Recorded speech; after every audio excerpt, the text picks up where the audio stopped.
Agora eu coloquei para gravar. Então, boa noite para todo mundo, sejam todos bem-vindos.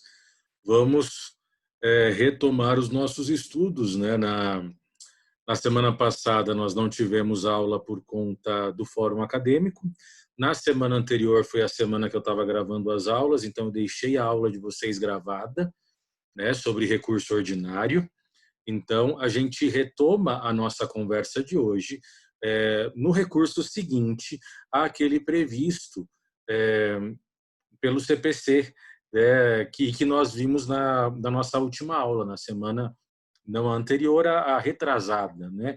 Então, recurso ordinário foi o último recurso que nós trabalhamos e hoje a gente vai começar a conversar sobre os recursos especiais. Então, o objetivo da nossa aula é tratar do recurso especial e do recurso extraordinário. Então, hoje a gente vai trocar uma ideia sobre esses chamados recursos especiais, porque são aqueles recursos que devem ser julgados pelos tribunais superiores. Então, são recursos tipicamente julgados nos tribunais superiores. Eu deixei para você um material sobre recursos especiais, onde é apresentado a vocês uma teoria geral, regras que são aplicadas tanto ao recurso especial quanto ao recurso extraordinário. E esse material, com a data de hoje, ele termina falando do recurso especial. E aí nós temos o material com a data de amanhã, que é o material sobre recurso extraordinário. Então, para a gente começar o nosso bate-papo, né? Por que que você não fala, professor, primeiro de um para depois falar de outro? Na prática, é isso que a gente vai fazer. Primeiro nós vamos conversar sobre um e depois nós vamos conversar sobre outro, sobre outra modalidade recursal. Mas qual é a questão que nós precisamos nos atentar quando estamos estudando essa modalidade? A situação é a seguinte: a própria previsão do CPC, ela trata de maneira conjunta tanto o recurso especial quanto o recurso extraordinário. Note, e eu compartilhei com você aqui o código, né? Então, nós, na semana passada, iniciamos o capítulo 6, que fala o seguinte: dos recursos para o STF e para o STJ. Então, aqui nós estamos falando tipicamente dos recursos que são julgados ou pelo Supremo Tribunal Federal ou pelo Superior Tribunal de Justiça.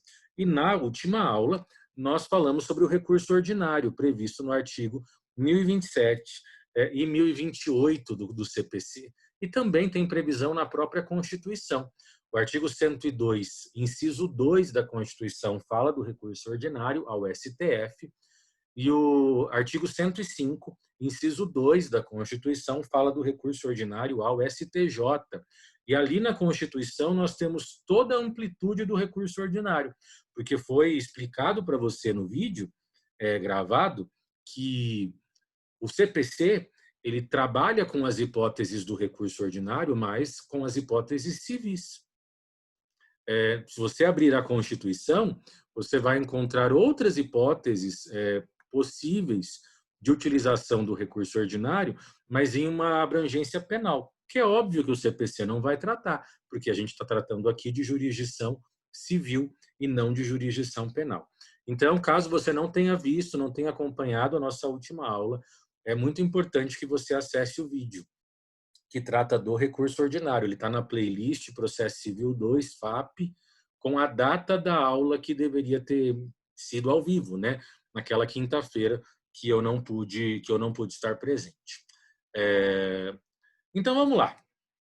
Então, como vocês podem ver, né, recurso ordinário 1027 e 1028, e quando chega no 1029, o próprio CPC trata de ambos os recursos de maneira conjunta. Olha como é o nome, como é o título da seção, do recurso extraordinário e do recurso especial. Então, nós não temos no CPC uma parte exclusiva do recurso extraordinário e não temos no CPC uma parte exclusiva do recurso especial. Ambos são previstos no mesmo lugar, nos mesmos, na mesma situação, nos mesmos, entre os mesmos artigos, porque eles possuem alguns requisitos comuns. Na verdade, alguns requisitos que são exigidos para interpor recurso especial são também exigidos para interpor recurso extraordinário. A diferença é que a gente vai ter um requisito a mais no recurso extraordinário e tudo isso você tem no seu material. Você já tem aquele material grandão, né? Recurso especial é na página 74. A partir da página 74 a gente tem essa previsão. Só que eu estou sempre mandando a cada aula material extra para complementar o nosso conteúdo. Então não esquece de acessar o Moodle, a nossa disciplina, e baixar o conteúdo do dia, para que você consiga fazer esse acompanhamento. O nosso conteúdo de hoje é esse aqui que eu acabei de compartilhar com vocês. Então a gente vai falar sobre os recursos especiais. Antes da gente começar, especificamente falando sobre isso, acho oportuno que se realize um esclarecimento que pode ser óbvio e pode ser entendido por muitos de vocês, mas alguns talvez não saibam disso. E ninguém tem a obrigação de saber, vocês estão aqui justamente para aprender.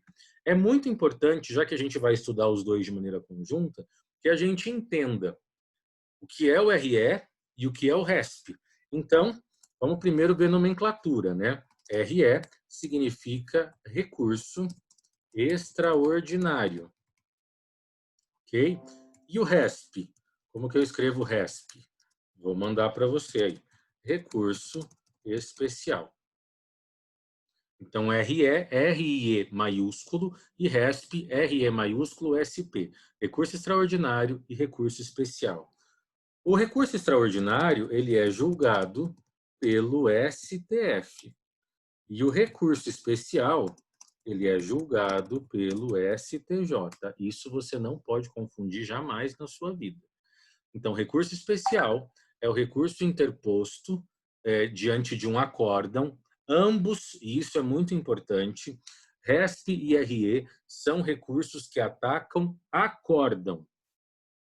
Vamos anotar isso também. Depois a gente vai para o material. Estamos ainda no momento introdutório do nosso bate-papo. Então, o RE e o RESP, né, o recurso extraordinário e o recurso especial, são recursos que atacam acórdãos.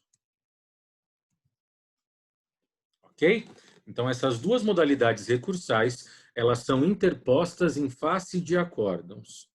Então, ou seja, são interpostas em face de acórdãos. E o que é acórdão mesmo? Né? O que a gente pode entender como acórdão? Qual seria esse entendimento? Acórdão é a decisão colegiada proferida nos tribunais. Então, acórdão é a decisão colegiada proferida pelos tribunais. Se você quiser uma identificação no próprio CPC sobre acórdão, é o artigo 204 do CPC. O 203 vai falar sobre sentença interlocutória e despacho. O 204 caput vai nos apresentar e nos definir o que é o acórdão, né, o que o acórdão representa.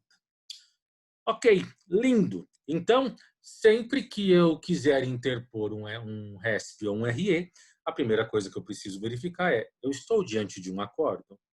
Porque eu preciso estar diante de um acórdão. Se eu não estiver diante de um acórdão, não posso fazer uso do RESP e do RE. Ah, então, professor, se eu tiver... Quer dizer, então, que o RESP e o RE é em face das decisões dos tribunais. Essa afirmação é uma afirmação incompleta, porque nos tribunais, por exemplo, o Tribunal de Justiça, Tribunal Regional Federal, eu tenho acórdão, mas eu tenho também as decisões monocráticas. Nós falamos sobre isso. Lembre-se que as decisões monocráticas são aquelas proferidas individualmente pelos relatores nas hipóteses do artigo 932 do CPC. E aí, se eu tenho uma monocrática, posso interpor um RESP ou um RE em face de uma monocrática? Não. Primeiro, eu terei que interpor um agravo interno em face da monocrática para ser julgado pelo órgão colegiado e aí sim ter um acórdão. Se eu continuar insatisfeito com o julgamento, havendo os requisitos específicos que nós estudaremos em seguida, aí eu poderei fazer uso do RESP ou do RE. Então, tem que ser um acórdão, o meu objeto de questionamento, o meu objeto de ataque. E este acórdão, ele será proferido nos tribunais, normalmente nos tribunais dos estados. Então, o que pode ser objeto de um RESP? Vamos anotar isso. Tudo isso que eu estou colocando para você no chat é fundamental que você anote, porque são informações que podem parecer muito bobinhas, mas são informações que você não encontra nos livros, porque os livros já vão para algumas discussões mais profundas. Só que o problema é que a gente tem que entender que nem todo mundo tem acesso à prática e nem todo mundo vai conseguir fazer esses links, né? Então, nós precisamos efetivamente simplificar as coisas.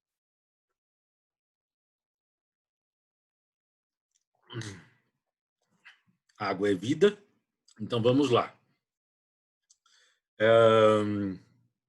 Quando que tem RESP? Quando haverá possibilidade de interpor RESP. A resposta, né? Tendo os requisitos e sendo acórdão proferido pelos tribunais de justiça dos estados, os TJs, né? TJ Paraná, TJ São Paulo, TJ Santa Catarina, TJ Amazonas, ou pelos tribunais regionais federais, TRF, né?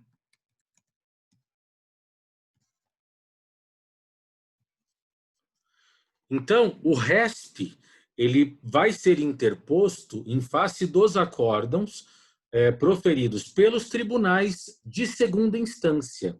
Então, RESP é interposto em face de acórdão proferido pelos tribunais da Justiça Comum de segunda instância ou segundo grau. Certo? Porque se você falar que o RESP é o recurso cabível em face dos acórdãos proferidos pelos tribunais de segundo grau, isso não está correto.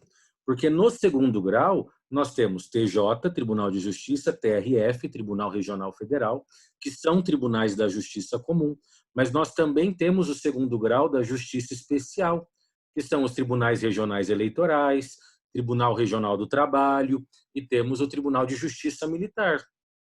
Se eu tenho um acórdão proferido por um Tribunal Regional do Trabalho, o TRT,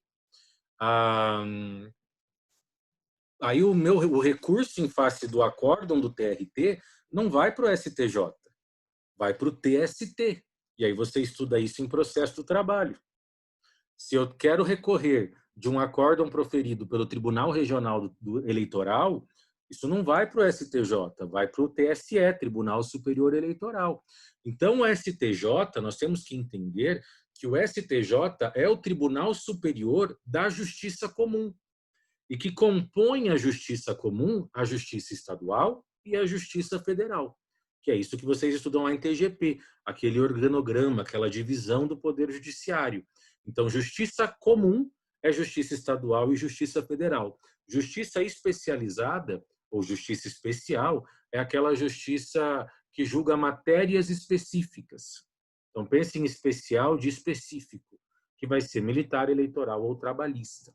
Então, só vai para o STJ se for acórdão, monocrática não, julgado por algum TRF do Brasil, Tribunal Regional Federal, ou por algum Tribunal de Justiça Nacional, que se localiza nas capitais dos estados. No nosso caso, em Curitiba, se for o TJ, né? Nós pertencemos ao TRF4. Então, na Justiça Federal, o nosso tribunal fica em Porto Alegre. Não existe TRF no Paraná, por enquanto, né? Já está aprovado o TRE do Paraná, o TRF do Paraná, mas ainda não foi nem construído. Ok. Então, para ter RESP, tem que ter acórdão de tribunal de segundo grau da Justiça Comum. E para ter RE? E para ter RE, recurso extraordinário, tem que ter os requisitos específicos, né? E ser acórdão proferido pelos tribunais de segundo grau ou pelos tribunais superiores. Em relação ao RE, ao recurso extraordinário, a amplitude é muito maior, porque a gente está falando de STF. STF não é a Corte Suprema da Justiça Comum. STF é a Corte Suprema da porra toda, com o perdão da palavra, mas para que você entenda. Então, STF é o manda-chuva de tudo. Então, ele é o Tribunal Supremo de qualquer justiça, tanto da justiça comum como da justiça especial. Sendo assim, acórdãos proferidos pelos tribunais dos estados, pelos tribunais de segundo grau, seja ele estadual, federal ou especial, né? TRT, TRE, ou sendo um acórdão proferido pelo TST, ou até mesmo pelo STJ, pelo TSE, pelo Superior Tribunal Militar, também é possível interpor recurso extraordinário. Então, recurso extraordinário pode receber, quer dizer, por meio de recurso extraordinário, né, pode-se questionar acórdãos proferidos em segundo grau e também em terceiro grau, entre aspas, né, também pelos tribunais superiores, STJ, TSE, STM e TST. Então, o recurso extraordinário pode questionar acórdãos tanto dos tribunais superiores como também acórdãos proferidos pelos tribunais de segundo grau. E aí não importa se é justiça comum ou justiça especial. É muito importante, meus queridos, que vocês percam uma ideia que talvez alguns tenham. Tá? Para isso, deixa eu ver se eu abro aqui um... Deixa eu localizar um materialzinho meu aqui. Onde será que eu coloquei isso?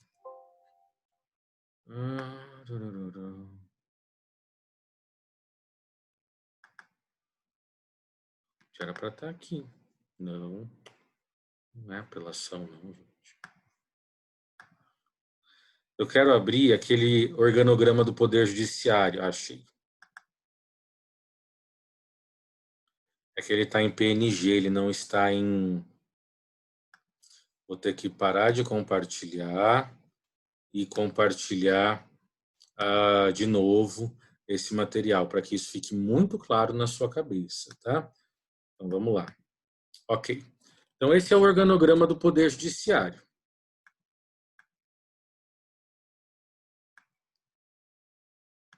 Certo? Aqui a gente tem um resumo, um explicadinho de como que o Poder Judiciário ele é dividido. Uma dúvida, você consegue enxergar o mouse? O meu mouse mexendo aqui, ou para você só aparece a tela? Porque é Dá para importante. enxergar. Ótimo. Beleza, então vamos lá. Como que eu montei esse organograma do Poder Judiciário? Para que você entenda, eu acho que eu já mostrei ele para vocês, mas vamos fazer essa aplicação agora em relação ao recurso especial e recurso extraordinário. Esse rosinha, roxinho, sei lá que cor é essa, ele está destacando a justiça comum, justiça comum. E esse bege, sei lá o que é isso aqui, está destacando a justiça especial. Tá vendo? Está escrito aqui justiça comum e justiça especial. Em verde, nós temos o primeiro grau ou primeira instância. Em azul, segundo grau ou segunda instância. Em laranja, tribunais superiores, porque o S é de superior. O S significa superior. E em vermelho, nós temos a nossa Corte Constitucional. Diante dessa representação, a gente consegue vislumbrar todos os graus do Poder Judiciário e a maneira como ele é dividido, como ele é compreendido, né? Então, vamos lá. Diante daquilo que a gente já estudou, presta bastante atenção na fala do tio aqui, tá? Fazendo uma retomada geral. Então, o processo, normalmente, se ele não for um processo de competência originária do tribunal, que é aquela regra de onde o processo começa, né? Então, se não for um processo que vai começar no tribunal, ele vai começar aqui em primeiro grau. né? Ele vai começar aqui em primeiro grau de jurisdição. Então, vamos imaginar que nós tenhamos uma ação que, de acordo com a previsão do artigo 109 da Constituição, precisa ser proposta na Justiça Federal. Uma ação contra o INSS. Então, pelo 109, ações contra autarquias federais, que o INSS é uma autarquia federal, deve ser proposta na Justiça Federal. Ok. Então, proponho essa ação em face do INSS no juiz federal, perante o juiz federal competente da cidade que eu faço parte, né, da região onde eu me encontro. Se eu moro em Apucarana, na Justiça Federal de Apucarana. Tá? O juiz federal proferiu uma decisão interlocutória. Não concordo com ela. Deu uma liminar. A liminar é tutela provisória. Está no 1015, inciso 1. Qual é o recurso cabível? Agravo de instrumento. Proposto direto no TRF. O juiz federal deu a sentença, proferiu sentença no processo. Não concordo com a sentença. Qual é o recurso cabível? Apelação. Ela é interposta perante o juiz federal, mas é julgada pelo tribunal, pelo TRF. Chegou no TRF a minha apelação, ela é recebida por um desembargador relator, e esse relator negou ela monocraticamente, fazendo uso do artigo 932. Diante dessa negativa monocrática, eu posso interpor agravo interno, para submeter aquela questão ao órgão colegiado, e aí termos um acórdão.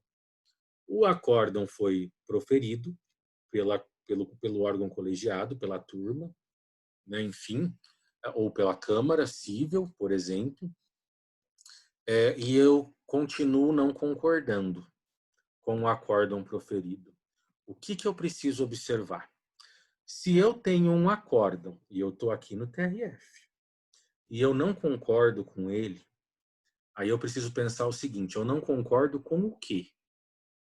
Se eu não concordo simplesmente com a apreciação probatória, não tenho o que fazer. Porque lembre-se que a nossa garantia recursal é de duplo grau de jurisdição. Eu tenho o direito de ter 2 julgamentos, e aqui eu já tive 2 julgamentos. Agora, se eu observo que aquele acórdão, ele possui alguns problemas que a gente vai estudar, que são os requisitos específicos, ele tem ali algumas situações problemáticas, como, por exemplo, ele viola o Código Civil, ele desrespeita a lei. Existe a figura do pré-questionamento, que é um requisito que a gente vai ver importante, né? Ou ele viola a Constituição. Aí começa a nascer a possibilidade do recurso extraordinário ou do recurso especial. Mas o que você precisa entender? Preste muita atenção. Se o meu processo está aqui, olha o mouse. Aqui, não importa. Em segundo grau, e eu verifico que houve uma ofensa à Constituição por meio daquele acórdão, daqui eu não preciso passar pelo STJ. Eu vou direto ao STF por recurso extraordinário. Por que eu estou falando isso? Porque é muito comum um achismo de que isso aqui é como se fosse uma escada. E em uma parte é mesmo uma escada. Daqui eu vou para cá, né? Mas o problema é que depois do segundo grau, eu posso ir para o Tribunal Superior, mas eu posso, dependendo da situação, pular direto para o STF. Por quê? Porque a hipótese de recurso extraordinário é uma hipótese muito específica e é uma hipótese não abarcada pelo recurso especial. Então, dentro daquele princípio da singularidade, em que cada recurso tem uma hipótese de cabimento muito específica, isso também se aplica aqui. Então, é muito evidente quando que eu levo para o STF e quando que eu levo para o STJ. Se eu tenho uma inconstitucionalidade, isso abre margem para um recurso extraordinário para ir para o STF, porque o STF é a Corte Constitucional. Agora, se eu tenho uma ilegalidade, um desrespeito à lei objetiva, aí eu estou diante de uma possibilidade de recurso especial. E aí eu vou levar esse processo ao STJ para ser julgado pelo STJ.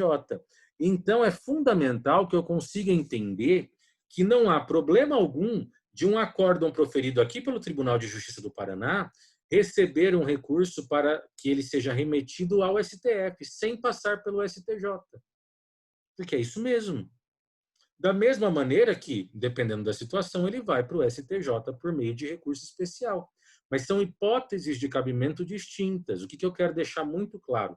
Não é requisito do recurso extraordinário que tenha passado pelo STJ. Tá? Não é requisito. Pode o STF receber diretamente. E talvez, meus queridos, o acórdão do TJ aparentemente não teve nenhuma ali inconstitucionalidade, nenhum problema a ser apreciado pelo STF. Mas chegando no STJ, no julgamento do recurso especial, os ministros do STJ cometeram ali uma inconstitucionalidade. Aí aqui surgiu a hipótese do recurso extraordinário. Então, dos acórdãos proferidos também nos tribunais superiores, qualquer um dos 4, se eu verificar os requisitos específicos do RE, eu vou poder interpor recurso extraordinário. Porque o ponto é, sendo acórdão, decisão colegiada proferida por um tribunal, não importa se é tribunal de segundo grau ou é tribunal superior. Se os requisitos do recurso extraordinário estão presentes, eu posso interpor diretamente recurso extraordinário no STF. Não preciso passar pelo Tribunal Superior. Então, o Tribunal Superior ele não é um degrau necessário ou indispensável para eu chegar ao STF. Tá? Eu posso, direto do segundo grau, ir ao STF. Entendeu até aqui? Conseguiu compreender essa dinâmica que eu estou tentando apresentar para vocês? Tudo bem até aqui? Me respondam.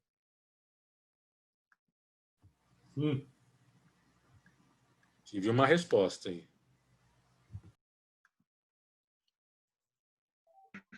Tamo indo. Oi? Foi um monte de gente falando ao mesmo tempo. Tá tudo ok aqui, professor. Isabela, eu não consegui te entender.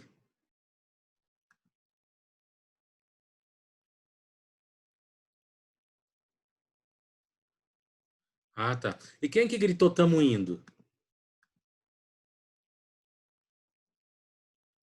Fui eu. Tamo indo, tá dando certo. Tamo indo, é o Felipe? Não, Vinícius. Ah, é o Vinícius, mas aqui ele liberou o microfone, o Felipe, tá, beleza. Então estão entendendo, né? Tudo certo, né? Beleza. Qualquer coisa, pergunta. Então esse é um primeiro bate-papo que é muito importante que vocês compreendam mesmo, tá? Para que a gente consiga prosseguir no nosso raciocínio. Vamos voltar aqui ao compartilhar do material. Deixa eu localizar onde está isso. Aqui. Ok. Bom, estamos diante dos chamados recursos especiais e nós precisamos analisar qual é a ideia que se tem por detrás deles, né? Então, vamos dar as respectivas realçadas. Bom, qual é o conceito que nós temos por detrás de um RESP ou de um RE? Primeira ideia é que esses recursos eles têm por finalidade impedir que as decisões judiciais contrariem a Constituição Federal, no caso do RE, ou leis federais, no caso do RESP, mantendo a uniformidade da interpretação em todo o país, mantendo a uniformidade do entendimento jurisprudencial também, a maneira como a lei ou como a Constituição vem sendo aplicada, certo? É por isso, por exemplo, que quando se tratou com aquela questão de pode prender em segunda instância, não pode prender, apesar de ser uma matéria penal, foi uma matéria julgada e um dos questionamentos foi feito em um recurso extraordinário, direto no STF, porque você tinha ali magistrados mandando prender sem o trânsito em julgado e outros não mandando prender. Isso precisa ser uniformizado de alguma maneira. Qual é a interpretação constitucional que o STF, sendo o nosso guardião da Constituição, a nossa corte, aplicaria para aquele caso concreto? Então, essa é a ideia que nós devemos ter, ou que nós devemos fazer em torno do ponto de partida, tanto do RESP quanto do RE. Então, o objetivo desses dois recursos especiais, né, recursos excepcionais, é impedir decisões judiciais, e entenda, se você imprimiu o material, essas decisões judiciais são acórdãos, obrigatoriamente acórdãos, impedir que hajam acórdãos contrários à Constituição Federal ou contrários a uma lei federal. Certo? Então, esse é o nosso ponto básico de partida. O objeto desses recursos, né? O primeiro ponto é que tem que ter havido o esgotamento das vias recursais. Então, antes de interpor um RESP ou um RE, eu preciso esgotar as possibilidades recursais naquele grau. Então, eu não vou, por exemplo, ainda cabe um embargo de declaração, por exemplo. Então, primeiro eu faço embargo de declaração para depois interpor RESP ou RE. É importante esse esgotamento recursal. Eles como a minha última possibilidade. Outro ponto, tem que ser um acórdão, como a gente já falou, e a definição é o artigo 204, né? E esse acórdão vai ser produzido através do julgamento de uma apelação, ou do julgamento de um agravo de instrumento, ou até mesmo de um agravo interno. Então, existem 3 recursos que vão produzir acórdãos. Apelação, agravo de instrumento ou agravo interno produzirão acórdãos. E isso pode ser atacado por meio dessas modalidades recursais. Tá? Aqui eu coloquei uma súmula do STJ, súmula 86, que fala que cabe recurso especial contra acórdão proferido no julgamento de agravo, né? E acórdão proferido em reexame necessário também pode ser objeto de RESP ou RE. Então, aquelas situações que a gente comentou, em que obrigatoriamente o processo será enviado para o segundo grau, sabe? Aquele caso em que a sentença só produzirá efeito depois de confirmada pelo tribunal. O tribunal vai confirmar ou não aquela decisão por meio de um acórdão. Esse acórdão também pode ser suscetível de um RESP ou de um RE. Requisitos comuns de admissibilidade. Requisitos que tanto o recurso extraordinário como o recurso especial devem observar. Primeiro requisito é a tempestividade. Existe um prazo para interpor o recurso extraordinário ou o recurso especial. Qual é o prazo? O prazo é 15 dias. Todos os recursos serão interpostos e respondidos no prazo de 15 dias úteis, à exceção dos embargos de declaração, cujo prazo é 5. Falamos exaustivamente sobre isso. Preparo. O que é preparo? Preparo é grana, pagamento de custas. Ambos os recursos possuem preparo. Existem custas tanto para recurso especial como para recurso extraordinário. Nos 2 casos, nós temos a necessidade de pagamento de custas. Com aquela regra, pagou menos do que deveria, 5 dias para completar. Não pagou nada, vai ter que pagar em dobro, 5 dias para pagar em dobro. Aquela regrinha básica do pagamento de custas, tá? É possível ser isento de custas? Na hipótese de justiça gratuita.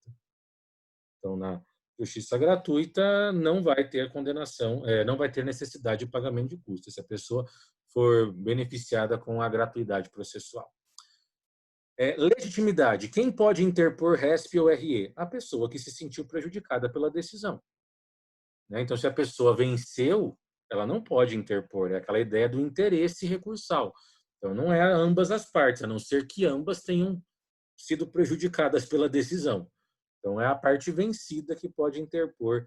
Terceiros que se sintam prejudicados podem interpor. O Ministério Público também pode interpor RESP ou RE, agindo como fiscal do ordenamento jurídico.